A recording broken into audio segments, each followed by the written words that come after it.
প্রথম রোজা, বেশি করে ফ্রুটস আনবে কিন্তু। ওকে রাখি। কষ্ট হচ্ছে বাবা? না না মানে আমি কি বুঝি না? মুখটা শুকিয়ে এতটুকু হয়ে গেছে। আজ কি খাবে বলো? পিজা খাবে? এই রিক্সা রাখেন রাখেন। বিফ হালিম একটা, ফিশ কাবাব চারটা। আচ্ছা এখান থেকে লেগ রোস্ট চারটা দিবে। আচ্ছা মা, না খেয়ে থাকলে কি রোজা হয়? না বাবা, রোজার সময় সংযম করতে হয়, অন্যের কষ্ট বুঝতে হয়, আর মানুষের সাথে ভালো ব্যবহার করতে হয়।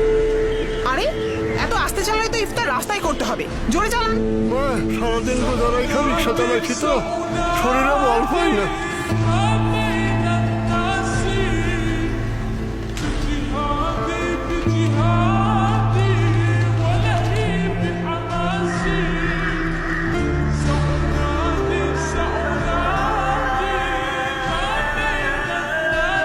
আঙ্কেল, আম্মা আপনাকে এগুলো দিতে বলেছে।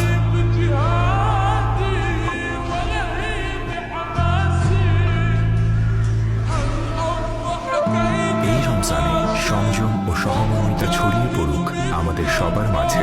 নর ও প্রিয়